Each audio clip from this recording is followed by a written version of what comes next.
12 அப்போஸ்தலர்களில் இந்தியாவை வந்தடைந்தவர் புனித தோமையார். இயேசுவின் உயிர்த்தெழுதலை சந்தேகித்ததால் அவர் சந்தேக தோமையார் என்று அழைக்கப்பட்டார். ஆனால் இயேசுவின் காயங்களை தொட்டபோது அவரது சந்தேகம் நம்பிக்கையாக மாறியது. கியோபி 52 அவர் இந்தியா வந்தார். இங்கு பல அற்புதங்கள் நடந்தன. ஒரு மன்னன் அரண்மனை கட்டச் சொன்ன போது புனித தோமையார் பணத்தை ஏழைகளுக்கும் நோயாளிகளுக்கும் கொடுத்தார். மன்னன் கோபப்பட்டான். ஆனால் பின்னர் அவர் வானத்தில் தோமையார் கட்டிய அரண்மனையை கண்டார். மற்றொரு நாள் ஒரு இளைஞன் இறந்திருந்தான். புனித தோமையார் ஜெபித்தார். அந்த இளைஞன் உயிருடன் எழுந்தான்.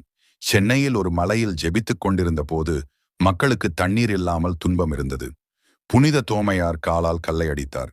அந்த கல்லிலிருந்து ஊற்றாக தண்ணீர் பாய்ந்தது. இன்றும் அந்த கல்லில் அவரது காலடி சுவடு இருப்பதாக மக்கள் நம்புகிறார்கள்.